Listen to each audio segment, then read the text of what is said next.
Hello and welcome to another episode of Bare Bones Wargaming, a show with no bells, no whistles, no frills, just a man, a camera, and his game. On this episode, we're going to wrap up the year here by taking a look at the best and worst games of 2019 that were new to me. Not necessarily newly published this year, although some of these games were newly published this year, but they were new to me, and this year was interesting. This year began with a game being released that I had high hopes for, and ended up finishing up the year with a game that was a pleasant surprise that kind of came out of nowhere, not even on my radar at all. So it was an interesting year as far as that goes. A little disappointed the year didn't finish with the Ostkrieg being released from Compass Games. That's supposed to come out January 17th in 2020. So that was a bit of a bummer, man. But overall, the gaming year was pretty decent. I stumbled across some new stuff, took some chances on things, and really kind of found some interesting things this year. So, let's get rolling here. As Barnum and Bailey used to say, let's get this show on the road. And of course by that they meant railroad, not what we think of nowadays. So, let's get going. So we're going to start, first of all, we're going to start with the bad news first. The worst. Dun dun dun. Which I don't have that many again this year. If you watched my video from last year, best new and worst, to me, the new best and worst new games to me from 2018, you'll notice that was a very short list last year. However, the games that are the worst to me of this year are nothing compared to Panzer Attack. Holy cow. That one may be the worst one for a while to come. So, here we go. Let's get on with the countdown at the risk of sounding like Casey Kasem. So for the worst ones, I only have 5. I don't even have a full 10. Only 5. Because I did have some games. I did originally, I thought about changing the format this year to the good, the bad, and the ugly to kind of stick with my review theme. And I did group the games by good, the bad, and the ugly. Good, of course, being ones that are a lot of fun, will hit my table all the time. Bad being ones that weren't, excuse me, awesome games, but did need some help, did need some work, need some house rules, some improvements, but definitely savable, salvageable. And then, of course, you know, the ugly, just ugly is ugly. So, but I decided not to go that way. Decided to stick with the top 10 instead. So here we go. So, on the worst, number 5. Was the Deimos Destroy All Monster Operational Series from CSL, Army Group Center and South. I never got around to doing North, to be honest. This game, I debated putting this on the worst list for a while because this game had a lot of potential. There's a lot of interesting concepts going on. But unfortunately, despite having only 140 counters, it's awfully fiddly. The map was kind of small.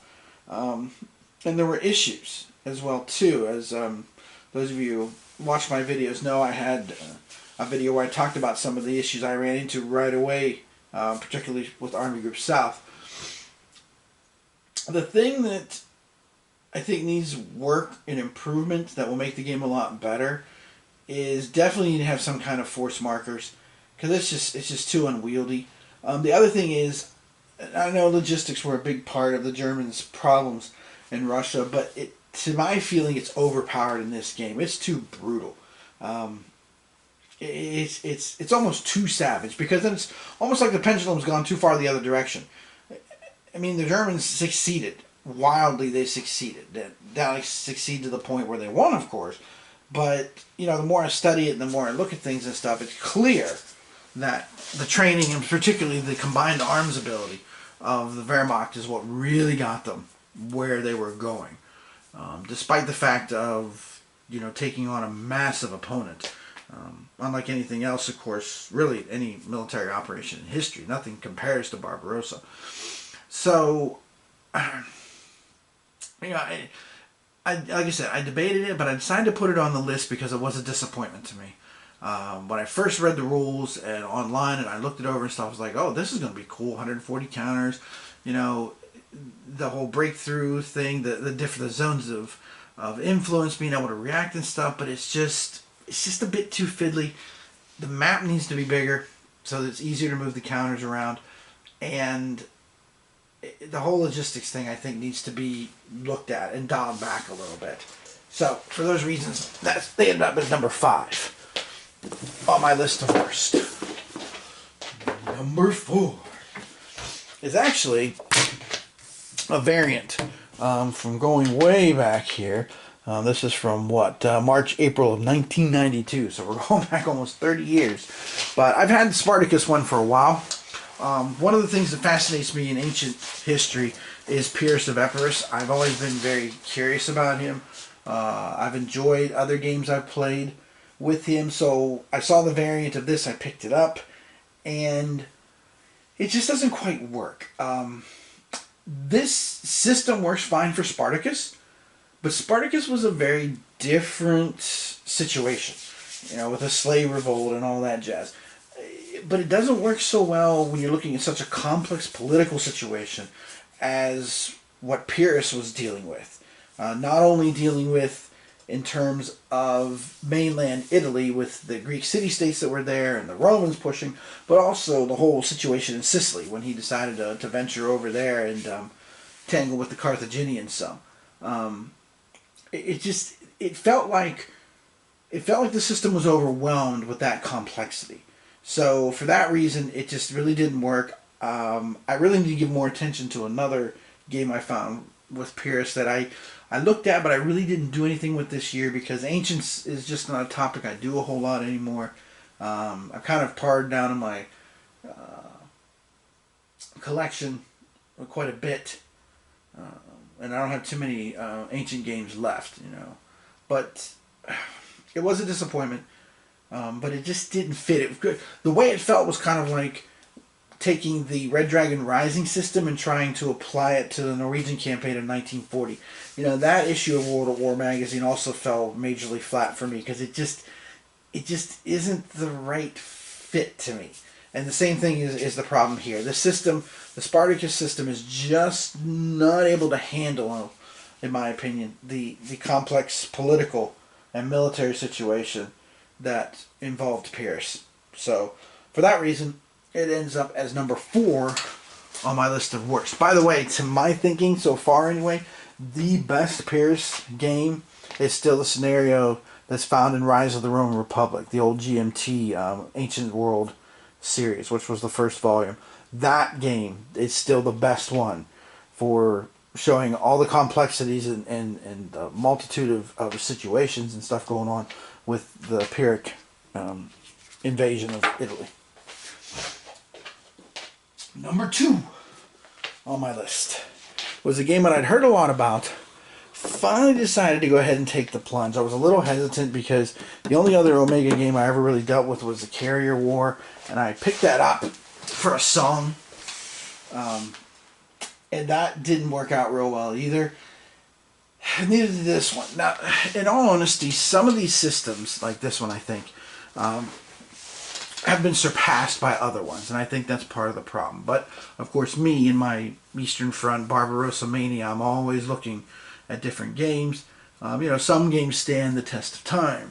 Some games end up with a little bit of tweaking, like taking the old Russian campaign and turning it into Russia besieged. Let's be honest.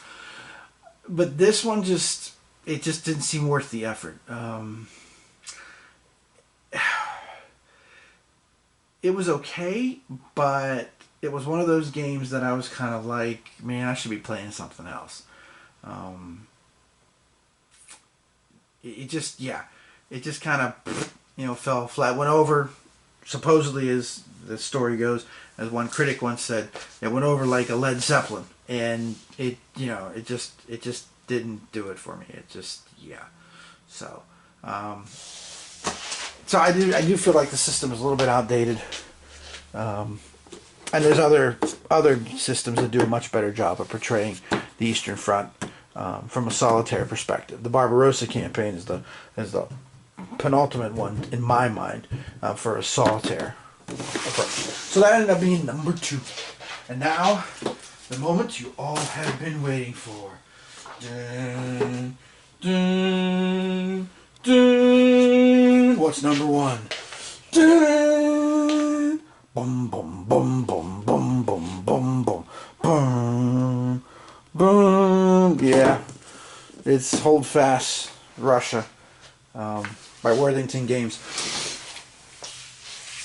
At first glance, this seemed like it might be okay.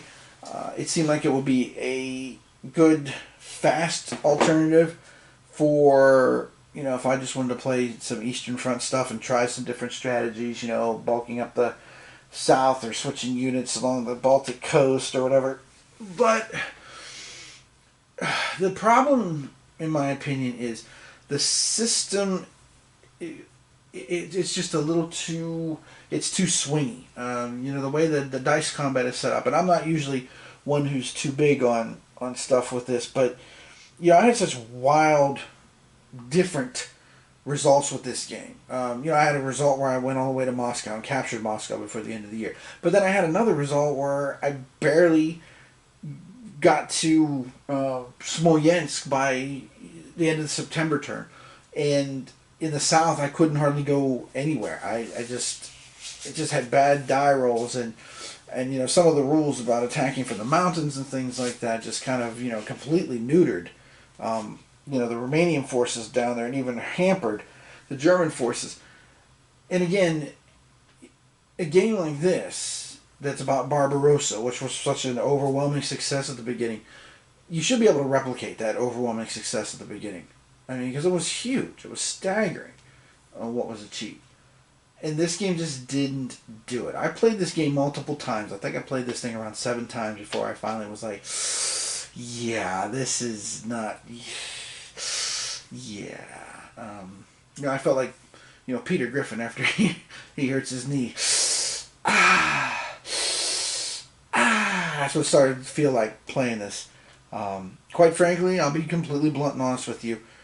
It's number 1 on my list because it's kind of turned me off to the entire Holdfast system. I was looking at the Atlantic and also the Pacific, but I decided not to do that after playing this one because it just doesn't feel like, you know, it's one thing if you can have multiple options in a game, you know, do a southern strategy or whatever and stuff, or, you know, like Russia Besieged, I did that, what I call the Dracula variant, where I put the panzers in Romania heavily, but not being able to replicate the historical outcome if you wanted to, or the opening, you know, advantage, that, I mean, even if you're tweaking around with things and, you know, say for a Pacific Theater game, make the Americans more alert or something, you know, that's one thing. But to say, okay, we're going to use the special rules for turn 1, you know, because of what happened, and you still can't do it, yeah, that's a problem. So, and I did feel it was the die rolls. I really did. I really felt the die rolls in Holdfast Russia were the thing that really hampered it the most of all. So that's why it gets number 1 on my worst list for the year. All right. Now, let's talk about the good stuff. Come on, baby, let the good times roll. Come on, baby, let the good times roll. Oh, the good stuff. Alright, so now I do have 10 of the best ones here for the year that I'll share with you. And this year, unlike last year, there are some non-war games that made their way into it. So you're just going to have to kind of bear with me as far as all that goes. Okay? So, here we go. Number 10. Number 10 on the list is a game that is kind of a war game, but it isn't. Whoops. Oh, no. I just lost somebody. Hang on. And that is Days of Our Budapest 1956. This game, I mean, basically you could say this is asymmetrical warfare. You know, the resistance fighters trying to keep things going with the definite threat of the Red Army, the Soviet Union, on their doorsteps. And the game does a nice job of that. It does a nice job of the tension. It does a nice job of showing off the asymmetrical nature of it, what you need to do as the resistance people to basically, survive, to kind of keep things rolling here, to keep your revolution going, as it were. So, it's a lot of fun. It plays quick. I think it would appeal to both the wargamer and the non-wargamer, because there's different things that you can do in this. You know, you've got the cards that are going on. You've got, snipers and things that are happening here as you're trying to move around the city. And it's a lot of fun, and it plays quick. Its sister game, Knights of Fire, almost made my worst list, but I couldn't quite put it on the list because I didn't think it was that bad. I just felt it was a little too, what's the phrase I want to use here?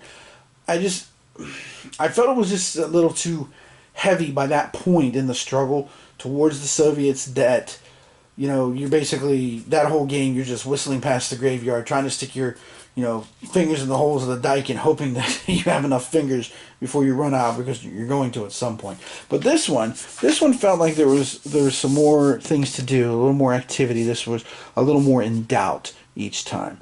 And it was a lot of fun. I enjoyed this a lot. So, number 10 on my list, Days of Our, Budapest, 1956. And I have to admit, I also have a little, a predilection for this, because this was, when I was a youngster, this was one of the first big Cold War events I ever read about back in the day. So, number 9. Now, number 9, I gotta say, number 9 is different, and it is also maybe a good example of why one should do Kickstarter if one is really interested in a game. So, number 9 for me for this year. Boom, boom, boom, boom, boom, boom, boom, boom, boom, boom, boom, boom, boom, boom, boom, boom, boom, boom, boom. Yeah, that's right. It's Hellboy the Board Game. Okay? This thing is massive. I did the Kickstarter on this. This thing is huge. If you are a fan of Hellboy, and you have like dungeon crawl kind of games, you should definitely get this. There is a lot here. And by kickstarting it, you got a lot of extra stuff. And I got to tell you, look at how thick this box is. When I was in the local, well, to me, the local gaming store here in Richmond, One Eye Jack's, and I looked at the version on the shelf, the retail version, I kid you not, the box was like half the size. I was like, whoa, like, dang, man. I was like, I'm glad I did the Kickstarter on this, because holy cow, look at that. But this game is just a lot of fun. It's very much kind of like a dungeon crawl, but there's lots of thematic stuff to it. The cool thing about this is there's also a system where you can generate generic cases for Hellboy and company to deal with.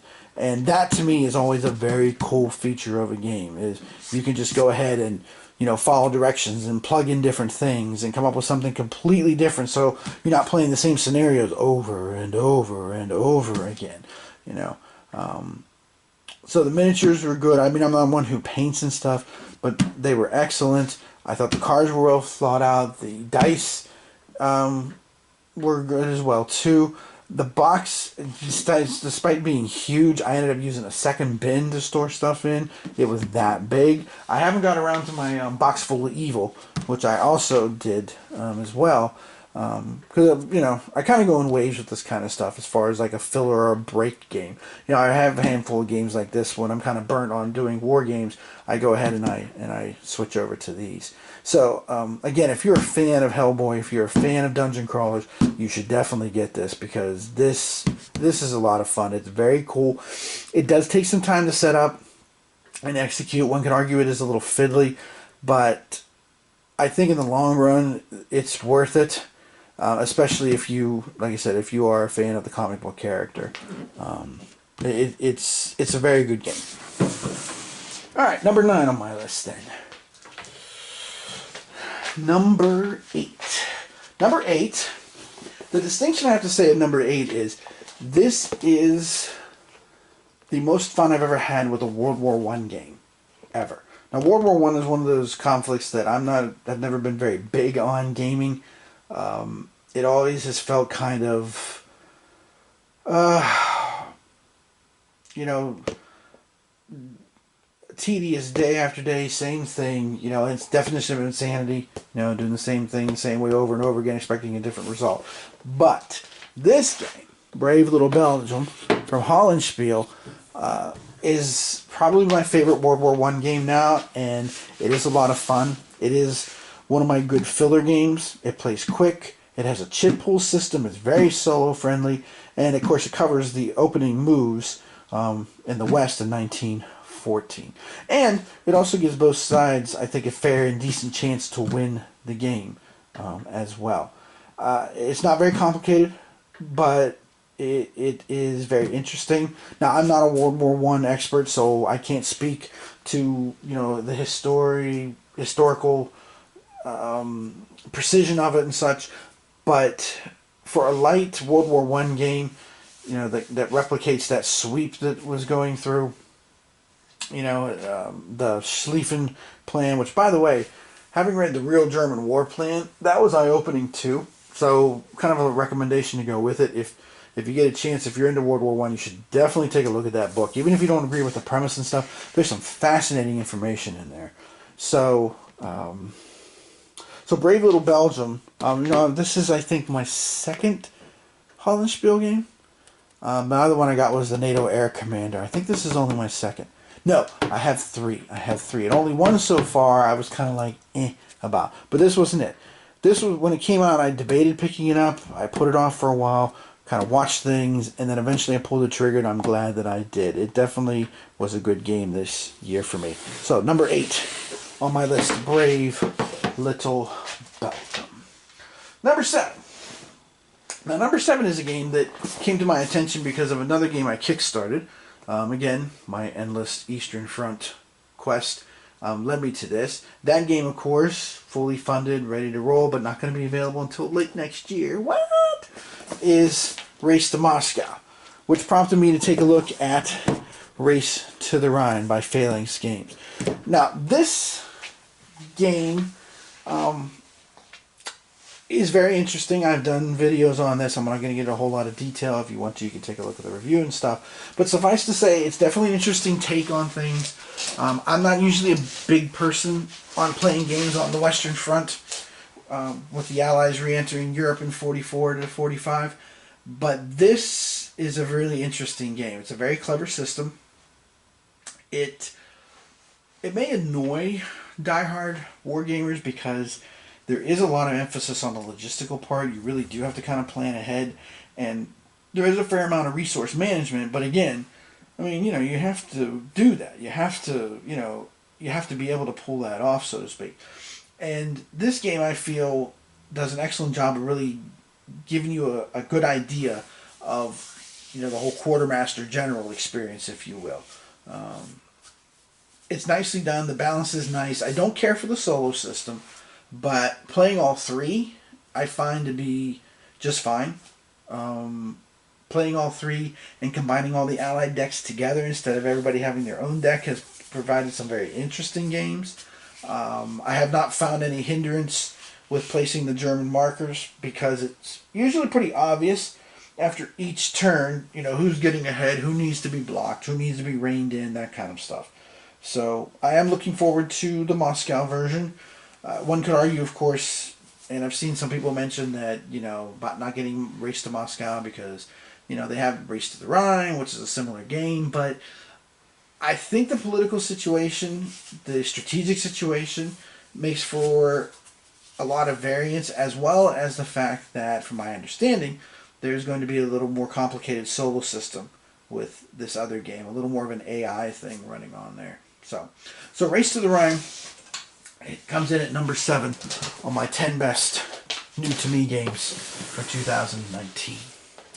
Up next, number 6. So we head towards closer and closer to the top. is a game that, well, half of it is a classic. I mean, I don't think many people would dispute that, even if maybe it's not your cup of tea. On the other hand, the second half of it, which is part of the reason I really picked up this version, I was very pleased with, and that is Hannibal, and more importantly, Hamilkar, also from Phalanx Games, that I finally got around to pulling that out. I got the big neoprene jumbo mat, which was worth it, and I gotta tell you, it is a very good gaming experience for the First Punic War.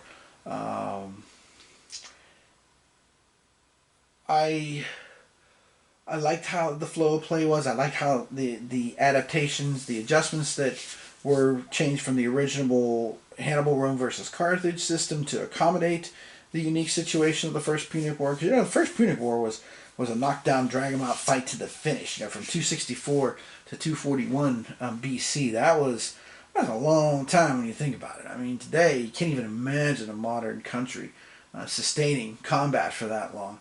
But you know, these two did, and they just kept at it relentlessly. And the game does, I think, a nice job of that. It does a nice job of portraying how the Romans kind of got their act together, so to speak, when it came to, you know, handling the sea. So for me, it will probably be my go-to game on the Punic War, First Punic War. Now, I have Hands in the Sea, which I found to be a very interesting game. I'm kind of debating on how it's aging, but that's, you know, I know there's some people who love that game, and that's fine, and I think it is a good game. But I'm not sure if it will supersede this one. The only game I will say that, in my opinion, is better than Hamilkar in the First Punic War is Carthage, the First Punic War, part of the Ancient World series. The only other one that was done, Volume 2. That one, though, is extremely detailed and very long. But if you really want the feel of all the ebb and flow of the First Punic War, that is the way to go. If you want that same feel, but kind of in a lighter vein, but still very interesting, very tense, very exciting, then definitely the Hamilkar version is the way to go with that.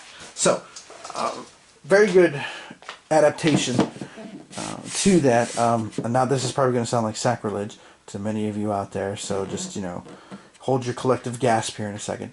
But I'm more interested in the First Punic War than the Second Punic War. I mean, I know. What did he say? It was like, some of you probably right now are going to be going, wait, rewinding the video a little bit and be like, wait, did he just say? Wait, no. Yeah, I did actually. So I'm kind of glad that they did this, because again, the First Punic War to me is more interesting than the Second Punic War. Sorry, all you Hannibal enthusiasts, but yeah, that's what I said. So, number 6 on my list for this year. All right, moving into the top 5 now. Number 5 was a game that I had eagerly anticipated ever since I found out about the 2 other games in the system, and when it came out, I got it on the table instantly, and I was not disappointed at all. And that is Kiev 41 by Vento Nuovo Games. This one I kickstarted also. After trading for Leningrad and Moscow 41, 2 of the best trades I ever made. I got Kickstarter editions of both of those games too, and the trades I did. This one, of course, finishes things with the Southern Struggle. There was a huge Kickstarter bundle with this, which was very cool. I really liked. It is a very clever and interesting system for the Eastern Front. It does a nice job of integrating logistics without making it feel like tedious or overwrought or overcooked, if you will. And you know, the activation with the headquarters, I think, is a great job with command and control issues. It plays quickly. It's got a nice flow to it. It's, you know, you kind of have to be careful what you're doing, pay attention to stuff. I think it does a good job of portraying the edge that the Luftwaffe was giving to the Wehrmacht in that summer of 41. And the big map, the Gore-Tex map, if you really like this system, is definitely worth it. Of course, I did videos on this one too, naturally enough. But this was one of my most anticipated games of this year, and it did not disappoint. Most times you anticipate something, and it lets you down a little bit. Like, for example, one of the games that would have been on my bad list because it definitely didn't deserve to be ugly was Pacific Tide. Pacific Tide is a very interesting game. It's a very good game, but it also has some issues, in my opinion. And I was eagerly anticipating that too, of course, because Pacific theater enthusiast that I am. But I did feel a little let down with that. But this one did not feel let down with this at all. And getting the extra set of blocks and the extra set of stickers as part of the Kickstarter bundle for Moscow and Leningrad, then I'm going to be able to take some of those blocks and sticker them with some of the Panzer Corps from either Army Group Center or North, and put more emphasis here in the South and test this game system with that hypothetical thing, because again, that's what Stalin thought was coming. That'll be a lot of fun, a lot of interesting things. The only thing I'm hoping for in the future is some kind of rules that link all three of them together. Now, I know that blocks in the East exist, but I have to admit, I like the area system for this kind of rule set better. So, and if Emmanuel, you are watching this, I am definitely looking forward to blocks in the Pacific if you can make it work and get it done, because that, I think, will be a very interesting approach to that situation. Again, I keep looking endlessly for the perfect Pacific theater game, and while I have found a couple of really good ones, Fire in the Sky and Across the Pacific, I'm getting to the point now where I'm thinking maybe I should just try to design my own. So I'm actually kind of working on that a little bit. It's kind of on the way back burner, but it's there. So game number 5 this year, Kiev 41. All right, game number 4. Now, number 4 here deserves special mention, because although it's not one of my top 3, it has done something that I did not think was possible. It's achieved. It has achieved the impossible for me, and that is make a tactical system that I actually enjoy, that I don't feel like bogs me down, gives me too many details. Got to worry about people dropping guns and dropping helmets and who's chewing bubblegum too hard. That kind of stuff. And that is the Conflict of Heroes, Storms of Steel, the 3rd edition. Quite simply, the spent die roll, the specialized 10-sided dice, in my opinion, is just genius. It allows you to have a nice ebb and flow to the whole tactical situation. It allows you to activate things, and it gives you a good feel of tactical battles without bogging you down with a billion pages of rules and specialized things that you have to look up, and 50 counters stacked on one hex because you got to get this corner of this building under controls, kind of thing. It really is a fun system. It is the kind of system for someone like me who is not a detail oriented person. Not to say that this doesn't have details and is not challenging or anything. I don't want to give the wrong impression on this, but it's really well done. It's a nice balance between Memoir 44, which is too light, and like Advanced Squad Leader. This really is a Goldilocks tactical game. It is just right. So I look forward to playing this some more, and I actually have picked up the solo expansion of the Firefighter Generator, because I'm looking forward to trying that along with the 2nd edition of Awakening the Bear, and then as part of the whole pre-order thing and stuff, I also picked up some of the extra items too, the replacement cards for Awakening the Bear and stuff like that. So Storms of Steel comes in at number 4 on my 10 best new-to-me games of the year. Number 3. Now, number 3 might be a little vexing to some of you, and I hope there's not too much weeping and gnashing of teeth, because hopefully this is going to become reality before too long. But right now, for lack of a better way to put it, don't think of this as me being like, ha ha ha ha, I have this and you don't. Because that's not the impression I want to give. But this game has made such a good impression on me already that I cannot wait to see the finished product. And that is the carrier battle, the Philippine Sea, which of course is the follow-up to the classic carrier that came out in 1990 from Victory Games. John Southern, the designer, approached me and asked me if I wanted to be a playtester on this. And of course my response was, oh yes, of course. Because I have just had so many hours of enjoyment with the original carrier. I think I've played that between 30 and 35 times I've played that. And again, that's a game that, the random system generator is a huge thing with that. And, including, in the order of battle, the extra counters. So that, you can hypothesize and be like, okay, you know what? The Japanese didn't strike at Midway. They decided to put all their effort in the South Pacific, cutting the lifeline to Australia. So, the Kaga and the Ikagi and the Hiryu and the Soryu are all available, to be drawn from the cup that could be part of this carrier force or forces that's out there menacing you. This picks up where that kind of left off. But the thing I'm liking about this so far, and I have not gotten through all the scenarios yet, but I'm pretty close to having all the rule set put together, is the thing I like about it is this new system that John has worked out has taken away a lot of the bookkeeping. You don't have to be writing things down like in the old version with the carrier strikes and stuff. Now we've got all our charts and stuff over here that you put down strength point markers, for the Japanese units and stuff.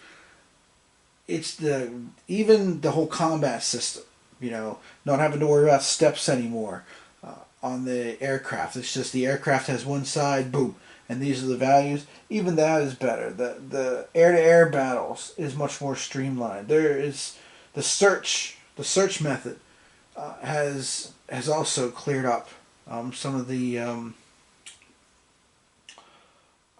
more difficult and tricky parts of the game system as part of carrier. So to me, this, which of course covers the last of the 5 great carrier versus carrier clashes of World War II, this has been such a great leap forward from the original that I'm hoping that we'll see some kind of retro fitting and adjustments to the original carrier using some of the concepts that's found in this game. Now, granted, that's going to be up to John because I don't know how much that's going to be feasible, and I don't know how much in his mind. And I mean, I guess you could say, and anybody who observes the game and plays it, how much that is attributable to the difference in technology between 42 and 44. Because, of course, 42, especially the Coral Sea and Midway, were just, was that classic thing like JFC Fuller said about war, 2 guys in a darkened room with a knife in one hand groping around in the darkness with the other hand trying to find their enemy first. Nothing could be a more apt description for carrier warfare, especially in 1942. So, we'll have to wait and see how that shakes down. But, generally speaking, I really have enjoyed playtesting this so far. I think I've got around 11 dozen plays, something like that. Doing the smaller scenarios and working my way up to the big ones. So this does have the programming instruction like the original carrier does. But this has been a lot of fun. I've really enjoyed the playtesting on this, and I'm so looking forward to the final finished product when it's ready to come out. I don't think it's coming out until 2021, unfortunately, but I'm not 100% sure of that. I'd have to double check. So my number 3 carrier battle, the Philippine Sea. Okay, now we're getting to it. Down to our last 2. Number 2. A Victory Denied, published by MMP. Now, years ago, I had picked up a Victory Lost, and everybody, when it came out, everybody's like, "Oh, this thing's the bomb! This is the greatest thing since sliced bread. This is the greatest thing since somebody came up with the concept of ice cream and stuff." And I got it, and I was kind of disappointed. I like chip pull games as a general rule, but I had some issues with how things were executed as far as what could be activated and stuff in a victory loss. And if you're interested, you can go to the entry on Board Game Geek. I wrote a review at the time, which actually I entitled the review "Equal to the Hype," and my opinion at that time was no. However, a victory denied has taken some of those original concepts in a victory lost and has improved upon them and has made a very good game as a result. The chit pool is still there, which I enjoy. I love the vicissitudes of having that as part of the game. And it fits very well with the situation, too, because the situation was very fluid. And that particular point in time as the Germans were closing in on Smolensk. And it really, to me, it really fixed the issues I had with a victory loss. So much so that I've decided to give a victory loss another shot. It's on my shelf. I just haven't broken it out yet. And it also has prompted me to, sometime in the very near future, I need to go to Multiman Publishing's website and pre-order A Victory Awaits, which is basically the Barbarossa campaign in its entirety, in my understanding, which hopefully will be published sometime in the near future in 2020, with any luck. But this is a good operational Barbarossa game. It's good solitaire. It's very solo friendly. It plays well, and again, it fixed some of the issues I had with its predecessor, and definitely raised the bar on the system, and made the system just so much better. So, for those reasons, A Victory Denied ends up as my number 2 for this year. And finally, the best new game to me this year was one that came in at the very end. Kind of like having a pinch hitter come up, in baseball. Bottom of the ninth, you need those runs. And somebody comes in and does a great job. And something that, again, I only stumbled across because of those, like recommended for you news stories, which usually I think are garbage and aren't really that interesting. But this one caught my eye. I decided I had to check it out and see what was going on. And perhaps the best testament I can make to why this game is number 1 for me on my new to you for this year is that in less than a week after getting a hold of it, I played it 15 times. That's right, you heard me right. 15 times. And I'm looking very much forward to playing it with my wife. And that is, oh no, it's not a war game. That's right. The best new game to me this year is actually Horrified. This game is a blast to play. And it also is a game that, for me anyway, really does a good job of bringing to life, so to speak, in a game situation, all those old classic Universal, monsters that I grew up on. I started to get interested in like the classic monster movies and stuff when I was still fairly young, like 7, 8. When I was growing up back in the day, of course, channels had a lot more local programming than they do now. And on Sunday mornings, WTAE in Pittsburgh, Pennsylvania, used to broadcast a Sunday morning movie when they used to run, like basically a bunch of these B movies, these old monster movies, like, some of the Godzilla movies and Gamera and Yungary from the Deep and stuff like that. And eventually I got around to, thanks to, again, another local station, WPXI in Pittsburgh. They used to run, on Friday evenings, they used to run monster movies and stuff during the summertime. And I remember needing to go to, I don't think it was Sheets. I actually think it was some other, one of those convenience store kind of things to get 3D glasses to watch, the Creature from the Black Lagoon and stuff. Or not the Creature, Return of the Creature, I think was the one that was in 3D. But, between that and between, again, a little shout out to an old program for those of you who grew up in Western Pennsylvania like I did, Shock Theater, which was on WTAJ, I believe was the call letters, Channel 10 out of Altoona, Pennsylvania. They used to, midnight on Saturdays, they used to run these kind of films, like The Giant Mantis and Tarantula, and Them, which, by the way, Them is one of the best of these movies. I think it's very much overlooked. Not that it's involved in this game, but I just think it's a very overlooked classic monster movie. It was really well done. You know, James Whitmore does a great job in that movie. He was a great character actor. But this has all the classic monsters, you know, that you expect to find here. Frankenstein, the Bride of Frankenstein, the Wolfman Dracula, the Invisible Man, and who am I forgetting? The Mummy. Well, probably forgetting the Mummy because of the Universal monsters. That probably was always my least favorite. I always enjoyed the original Dracula. I enjoyed the Invisible Man. I thought the Invisible Man was such a good film.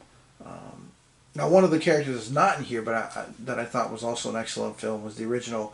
I shouldn't say the original, but the best known, because the original, I believe, would be from 1920 of Dr. Jekyll and Mr. Hyde with John Barrymore, I believe, played that role.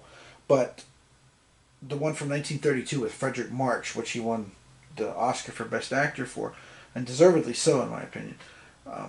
You know, that's not involved here and stuff in this game because that was done by Paramount.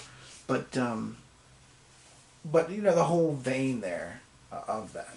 And even like the Phantom of the Opera, which I'm a little surprised that the Phantom of the Opera did not show up in this. That was a little disappointing, to be honest. But it's a great cooperative game. It's, again, I did a review recently of it. But kind of in a nutshell, I love it because of the theme. It does such a good job of bringing things to life. You know, the villagers are all characters that you know from the films if you've seen them. The only one I didn't know was I can't think of the second character's name, Chick, and the other guy, because I'd never seen any of the Abbott and Costello movies, to be honest. You know, Abbott and Costello meet, you know, Frankenstein or whatever. Never seen those. Those ones didn't interest me. I was more interested in the serious ones, if you will. So if you like the Universal monsters, you like cooperative games, this one is very easy to play by yourself too if you want. There's lots of options here. I've seen some discussion and some postings on Board Game Geek where people have started to work on developing, and I think somebody actually made items that you could print off for Phantom of the Opera, but like with Dr. Jekyll and Phantom, and I even saw The Blob, which of course is a very classic movie, Steve McQueen's first role, which, by the way, too, a little bit of trivia for you here with my last video of the year, but Clint Eastwood's first appearance ever on screen, he had a single line, was as a lab technician in Revenge of the Creature from the Black Lagoon. So you kind of have to watch this real fast, real quick, and of course he's very young, but it's there, you know, if you get a chance to see that and catch it. So for those reasons, just because this game has taken everything that I've ever looked for and wanted in this particular topic and put it into such a great game that is so easily playable, but without being too much, overwhelming. Like Times Pandemic is very much whack-a-mole, where you just my wrist is going to fall off here in a minute. But this one is there is breathing spells. You have chances to do things, and it's a lot of fun. It is an absolute blast. I'm so glad I stumbled across it. I'm looking forward to teaching it to my wife sometime here over the holidays between Christmas and New Year's, because I think this is one that we'll have a lot of fun with and have a good time with. And it's readily available at Target, Walmart, and things like that. So if you're a fan of the classic Universal monsters, you really should get this game, because it is, it's the bomb. It's my best game of the year. Easily my best game of the year. I had so much fun with this, and I can see myself having so much fun in the future still with it as well. So that's my number one game. Yep, it's not a war game. Oh no, don't worry. It's not the end of the world. It's not like there's a missile on the way. We'll all be fine. Hopefully 2020 will produce some better war games, because there were some games this year that I was hoping was going to come out from GMT Games, like the Bear's Claw and things like that that just did not come out this year. But hopefully that will come out next year. Absolute War will come out next year. Hopefully Mr. President too. Which, yes, another non-war game, but we all know there's got to be war issues in there. I mean, let's be honest, you're the President of the United States. So, there you have it. There is the best and worst new to me games of 2019. So as we close out this year, I just want to say thanks to everybody who's watched and commented and you know, I'm glad that, you know, comments about helping people learn the game and stuff, you know, even when I make mistakes and such. That's the whole point of doing all this, is you know, again, like I've said before, is to show everybody, you know, what these games actually look like while you play them. You know, not just so much going over the rules explanation, but that, you know, that you can see it in action, if you will. So I hope to continue next year in 2020, moving forward. I never thought when I first started doing this, I wasn't sure how long I would do it because I wasn't sure how much interest there was, but I never thought that I would end up with, I'm almost at 70,000 total views, which just blows my mind. Which, I mean, I know there's videos out there that rack up that much in, you know, a couple of days or a week, but, you know, for our hobby, which, you know, is not, well, let's just put it this way, you know, we can't exactly compare ourselves to chess players. I mean, there's millions of them, and there's more books written on chess than all other games combined. It's just ridiculous. It's staggering, really, the rabbit hole that chess is, if you get into it, which, of course, I did at one point. But, you know, I appreciate it, and I'm humbled and that so many people find, you know, this useful. You know, I used to be a teacher by trade, and walked away just because of how goofy things have been getting, and they're getting goofier from my friends that still teach that I talk to. So this has been a way for me to kind of, you know, still use that ability through, you know, the internet, the all-powerful, all-knowing internet that's out there, you know, to connect and, you know, to help, you know, where I can, if I can. Anyway, so there you have it. 2019 was a very interesting year. I'm looking forward to 2020. In some ways, I'll be glad that 2019 is in the rearview mirror. Not usually one person that says that kind of thing, but this year has been a little bit of a roller coaster year, so to speak.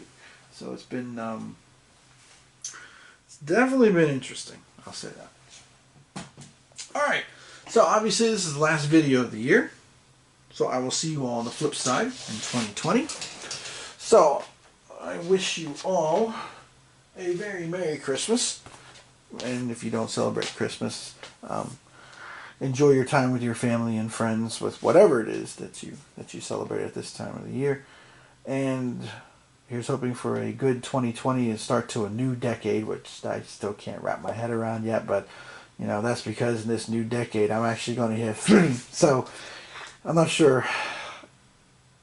I didn't care. It didn't bother me when I hit 40. I was like, whatever. And I can't say it's bothering me, the idea of being 50 sometime soon. But it definitely has made me think a little bit more. I'll say that much. It has caused me to pause and reflect a bit. So, anyway. So, as always, thanks for watching. And I'll see you next time. Hopefully, I'm hoping it will be with Ostkrieg. When it comes out, I plan on tearing into that big time. And at some point, if I can get some things to crystallize with my my ideas, which I've already started writing up for my own Pacific Theater strategic game, I will share those with you and, you know, get your feedback and see what you think and stuff. Because, yeah. It's just, you know, I feel like Harvey Korman in Blazing Saddles. There must be a way. You know, it's got to be. It just has to be. Yeah. Okay. Anyway, that's another topic for another entire video. So, as always, this is Tim Korchnoi from Bare Bones Wargaming, saying thanks for watching, and I'll see you next year. Yeah. Okay. My kids used to do that when I used to teach. My students used to be like that. See you next year. Okay. All right. All right. Okay. As always, thanks for watching. See you next time.